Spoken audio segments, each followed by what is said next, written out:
Good evening. I'd like to call to order the September 9th, 2020 regular school board meeting. Please all rise for the pledge. I pledge allegiance to the flag of the United States of America and to the republic for which it stands, one nation, under God, indivisible, with liberty and justice for all. I'd like to please note that Lorraine Carroll will not be joining us this evening, and Don Beeler is just running a few moments late. I'd like to say a thank you to the Monroe-Woodbury PTA Council on behalf of our Go Gold pins. These were given out to all of the board members, administration, and also principal and their administration. So I'd like to say thank you and just remind everybody that the month of September is to Go Gold for pediatric cancer. A reading of our mission statement. We are committed to academic achievement and success for all students in a safe environment. In partnership with families and our community, our mission is to promote confidence, inspire a passion for learning, and to prepare our students to become responsible global citizens. An approval of the revised agenda. May I have a motion to approve the revised agenda? Motion. Second. All those in favor? Aye. Aye.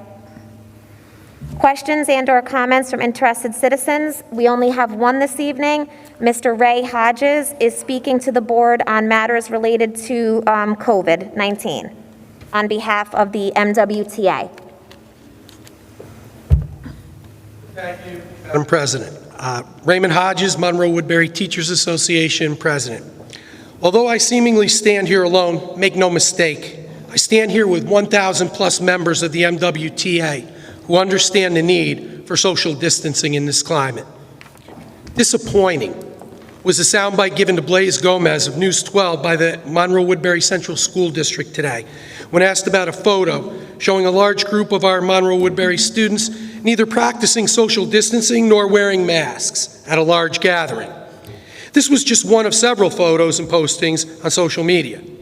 Disappointing? From the Monroe-Woodbury Teacher Association perspective, that does not even begin to encapsulate these events. I'm sure there are people in this very room here tonight who might dismiss these photos as products of harmless mischief. But too many people who live and work in the district, to those people, this is a terrifying act of recklessness that endangers the students, staff, and community of Monroe-Woodbury. I could give you a litany of other terms that would do a vastly better job of describing these behaviors than disappointing, but I only have 3 minutes, so let me get to my point. After painstaking measures were taken by central administration, building administration, health and safety committees, custodial staffs, and the MWTA itself over the course of this entire summer, and even into the first 2 weeks of school, to ensure that the DOH, SED, and CDC guidelines and guidance is being followed. Because of these gatherings, it is now incumbent immediately on this Board of Education to take swift action. The MWTA is calling for this school board to immediately revise the current plan and push out the first hybrid phase-in by a minimum of 1 week or longer, so that we will have a minimum of 14 days to ensure that there is no additional community spread of this dangerous virus as a result of these gatherings. Although the vast majority of our students did not partake in these events, they will unfortunately have to wait to begin their in-person learning experience because this school board now has a fundamental obligation to act responsibly to the interests of the parents, students, and staff who need to be reasonably assured that this is indeed safe to start bringing our most precious resource on the planet, our children, back to school. The Board of Education owes it to the community to take this action tonight in light of these recent events. I eagerly await your response. Thank you. Thank you very much.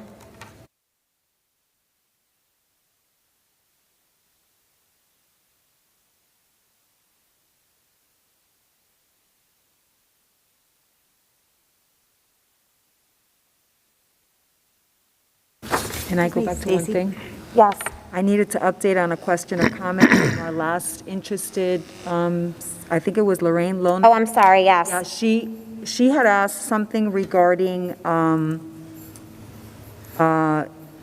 information on, my goodness gracious. Items on the agenda. On items on the agenda and I- presentations. Right, and I'm not sure if she was referring to presentations, because we can certainly put those up, but if she was referring to contracts or things that we were having the board vote, that doesn't go to public until the board has voted and is actually taken on. So I'm not sure, and she's not here tonight, am I correct? Correct. No? So I will reach out to her, and then at the next meeting, I'll address it. Okay, Thanks. thank you very much. Approval of the minutes from the previous meeting on August 19th and the regular meeting on August 31st, 2020. Can I have a motion to approve the minutes? Motion. Second. All those in favor? Aye. Aye. We have a second reading for the policy manual update for policy 5659, charging school meals. Can I have a motion? Second. All those in favor? Aye. Aye. Reports by Board of Education committees. I'll start with Dawn for visitation. Sure. The Visitation Committee recently toured all the buildings to see how everything was prepared for the return to school for both the staff and the students. We visited all the schools. That completed it wrapped up our 1920 and kind of started our 2021, at which point we will look to start again visiting and reevaluating some of the areas that were pointed out to us. The next steps for us is to have a joint meeting with facilities to kind of lay out our plan as to how we will address some of the issues that were put forward. And I'll let Don speak about that when he talks about facilities. Okay, Don, do you want to talk about the facilities piece for that? Yes. So one of the things that, based on where we are in the economy and based on both New York State and everything else, we're looking at potential cuts to the funding for schools. You know, nothing's been decided yet, but at this point, we want to be very careful with spending money on facilities, capital projects. So we're reviewing that very carefully to make sure that we don't want to get out in front of ourselves and kind of wait and see where the spending for New York State is going to be before we start pursuing any major capital projects for facilities.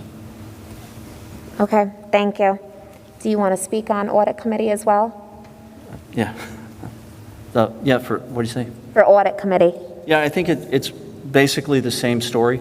We're going to have both a facilities and an audit meeting coming up either the 14th or 24th. We're trying to look at those 2 dates.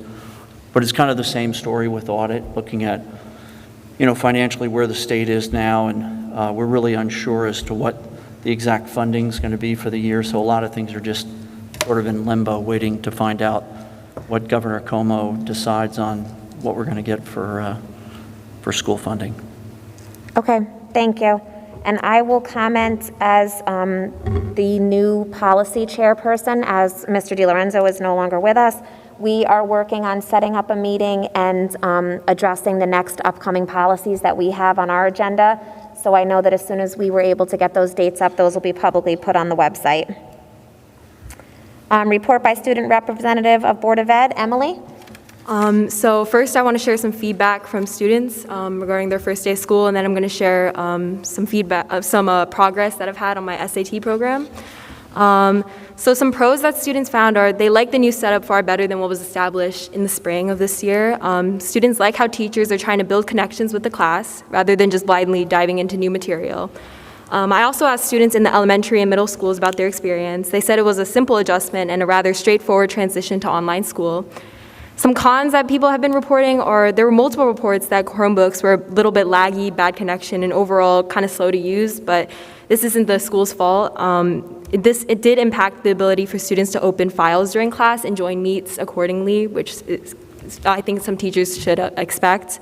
And there was a little trouble with certain teachers not creating Google Classrooms or posting meeting links, but I'm sure this is only a problem for the first day.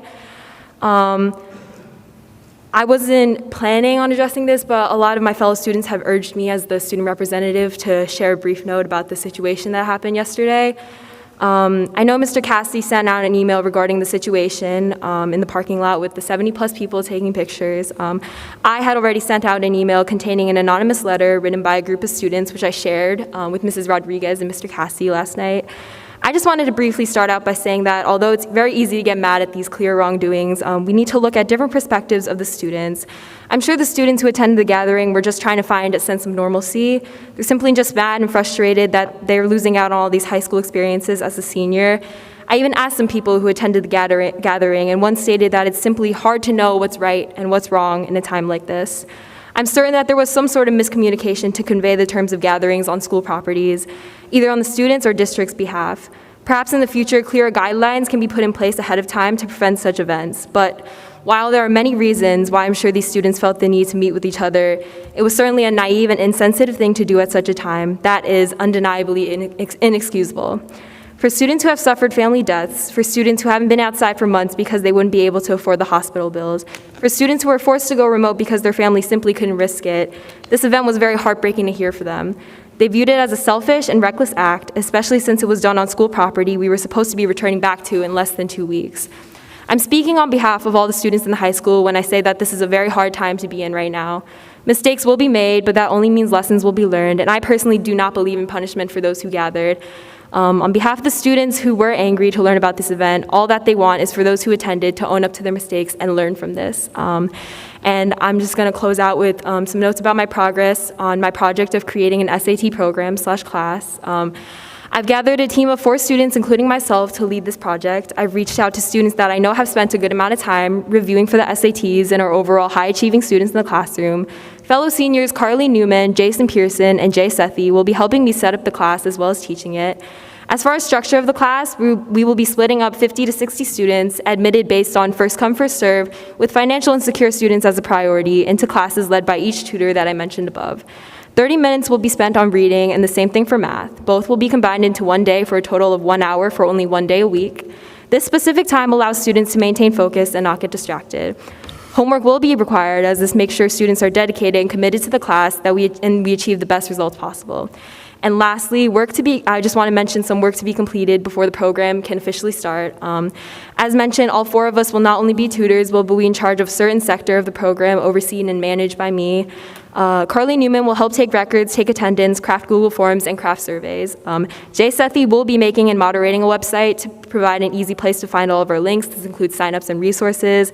Jason Pearson will be in charge of kind of marketing our program. This includes organizing flash emails or just kind of publicizing it to all the students. And I will just be moderating all these tasks and structuring and dealing with the specifics, such as locating good practice material to make sure that each class has consistent and relevant material. Thank you. Thank you very much.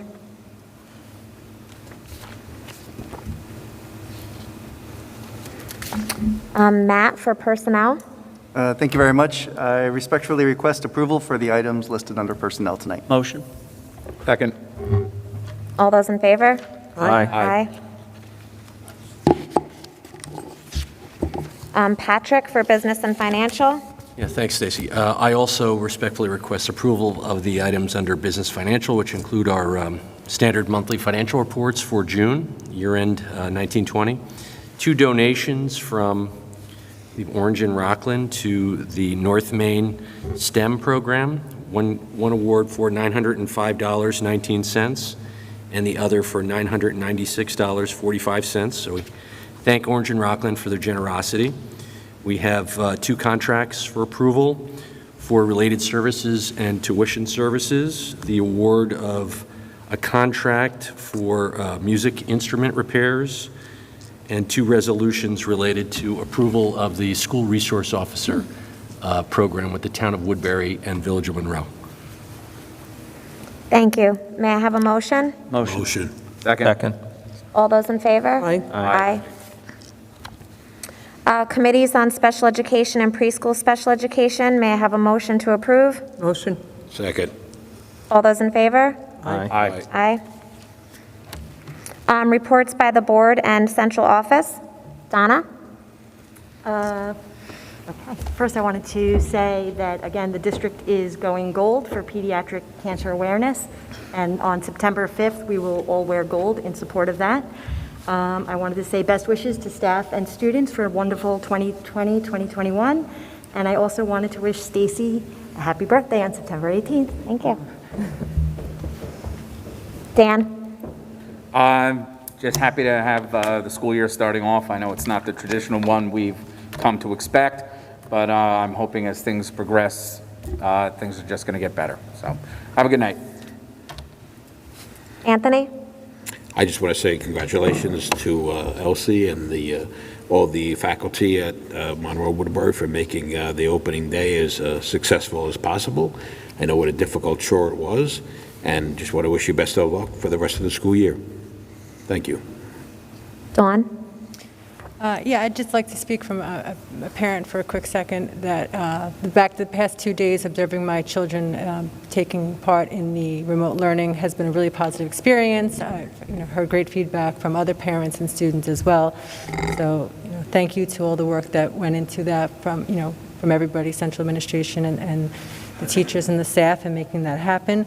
And then I just want to talk a little bit about last week as part of our partnership with Eye Opening Enterprises. I attended the workshop that was given on both Thursday and Friday by Dr. Pickens. Day one included information about day one was the trauma-informed classroom, and day two was the cultural responsiveness. And I think that a lot of it centered around tools and resources that we can give our staff to start building connections with our students when they're online with them, and then when we open their doors in a few weeks to them. And I'd like to welcome the new staff. You're in a great place, and that's it. Have a good night. Thank you. Michael? Yeah, so I just want to thank the team of the school for really putting together a plan that was executed very well. And I want to wish the student team members, especially the seniors, because they're facing what happened last year, and they're wondering what this year is going to be like. And I wish them all a successful learning year, because this is going to be challenging. But I think with the right support, we're really going to get through it and learn a lot. Thank you. Suzanne? Yeah, I'd like to start by saying that I'd like to wish the faculty, staff, and students a very successful school year. And I'd also like to address the point that Mr. Hodges made. I completely am in agreement with him. And have a nice evening. Thank you. Emily? I just want to say that as a student, I think the first day was a success, and I'm very hopeful that the first semester will be great. So thank you guys for that. Thank you. Don? And I've heard nothing but good things about the start of school, and I think, a lot of the facilities improvements that have been done, I'm very comfortable in here with our new AC work that was done in the school and our turf fields, and especially the digital plant that was put in by Bargoff and his team. I think it's assisted greatly in the reopening of school. I've heard a lot of horror stories in other districts, and it seems like all of our assistant superintendents have done a fantastic job of staying ahead of it and making sure that we plan well. So thank you. Thank you. Patrick? Yeah, just best wishes to all the students and staff on a very successful school year. Thank you. Bargoff? So a couple of things. So we increase our internet bandwidth, and I think that's paying a big dividend. Our internet is very stable and really working out good. Google had some outage, as Emily mentioned earlier, yesterday and briefly this morning, but overall we are off to a really good start. I do want to thank you specific some of the teachers who have been forefront, especially our technology coaches. They've been constantly helping out with putting out the fires. Our tech TAs, technology TAs, and the MCC team has been phenomenal. We are getting a little bit overwhelmed with the help desk tickets from parents and teachers, but I do understand, and we are working diligently. And a big thank you to all parents, teachers, and administrators to have some more patience with us and support as we resolve some of the minor issues with the technology. But welcome back, and it's going to be an exciting school year. Thank you. Matt? Yeah, I'll echo what everybody said in terms of welcome back to all of our students and staff. We've gotten to every building over the last 2 days, and to say that there is a good energy would be an understatement. The kids were excited, the teachers were excited, and it was just, gosh, it was probably one of the nicest things to see in a long, long time. So welcome back to everyone. Thank you. Eric? Same, I echo what everybody else has said. Welcome back. We all circulate around the buildings. It was great to see everybody engaged online and doing, what they do best. A particular shout out to certainly staff, students, families, but also not even just families, caregivers, and everybody that's involved in getting all of this up and off the ground. It's certainly, a lot of this is new for everybody, and the exceptional flexibility and support that everybody's provided has been fantastic. So thank you to everybody who's been involved, staff, students, families, caregivers. You guys are the best. One other quick piece, open houses begin this week. Open houses are going to be virtual. So I encourage everybody to please participate, because certainly for parents and families, it will give you some insight into directly what life is like for your kids and what they're experiencing online. So please check your schedule, and we'd love to have you participate. Thank you. Elsie? So I want to begin by just saying a big thank you to our staff and students, and a new group of people that are really intimately involved in learning, which are parents. These past 2 days of a remote instruction has gone fairly well. We've had our challenges, and I believe that in the next couple of weeks, I feel that we're confident that we will overcome some of these challenges. So again, a big thank you. This isn't done unless we have a partnership. The other thing I do want to speak about, there's 3 things, but the next thing I want to speak about is athletics was approved by the governor to begin September 21st. And so there was a lot of discussion. We are part of, Monroe-Woodbury is part of Section 9, and that's approximately 50 other schools. So when the governor gave permission for that to begin, it was a challenge for us, because some school districts that we partner up that are part of Section 9 do not have students in school. So part of what you do is you negotiate. You talk about, well, what's the best solution when you know that you have schools that don't have students? So I know that the Athletic Association met and they talked about several options. Option 1 was to stick to the September 21st. Another option that was out there was November 30th. And that option is actually a really good option, because it allows all of our kids to play. So it allows the modified, the JV, and the varsity. And then the other option was option number 3, which was starting in January. And that option, they called it a modified or a modified plan, because a condensed plan, because you would then take part of the seasons and you just start in January. So there was a discussion, and there seems to be a very strong possibility that what they're going to vote on, because the executive board will vote tomorrow, that it will probably be November 30th. And then school districts will have the option to decide when they're going to start practicing. So we're going to, once that decision is made, Lori Hawk is going to be sharing that information online. There's going to be a Q&A, and then it would begin winter sports, which includes, but not limited to, basketball. Let me see, I wrote this all down because Lori did help me do all this. Ice hockey, bowling, cheer, boys swimming, wrestling, and indoor track. So those things should be set. If we go for the November 30th, we'll be able to have those teams participate. So it's again, we're waiting for the executives to actually have a vote, and that happens tomorrow. Once that vote happens, we'll share the information, we'll create a Q&A, because I think there's going to be a lot of questions, and we'll make sure to answer those questions to our families and then prepare them. We'll start talking about when our season starts. The last thing I want to talk about is, I know that Mr. Hodges got up and spoke, and Emily, you were eloquent. You spoke on both sides. And so as a school superintendent, I did use the word disappointed, because we have done a lot of things to bring kids back to school. I keep saying that a school this size, unfortunately, doesn't open that easily, because it's very hard. And we really did push our teachers, our administrators, everybody involved to make sure that students could come back to school starting on the 21st. So I am disappointed. But I also feel that this is an opportunity for us to teach and it's a teachable moment, right? To really talk to our kids about the choices that you make and the decisions that you make. Sometimes when you're young, you don't realize the ripple effects that it has. And so it's going to be my work to make sure that our students realize this, because the truth of the matter is if this continues, then we won't be able to bring students back to school, right? So it's really important for me to impress upon our students that I need them more than anybody else. I need our students to be on board with us. I need them to follow our direction. I need them to be respectful of what we need them to do. Because the truth is, there's a lot more students than there are adults in the district, right? We have 6,000 students. And if 6,000 students decided that they weren't going to follow the rules, we wouldn't be able to do what we're doing. And we're all on the same page. We want our kids to be safe, and we want to have them return back to the building, and we know that. So with that, I just wanted to share that with everyone. Thank you, Stacy. Okay, thank you. I'd like to welcome everyone back as well.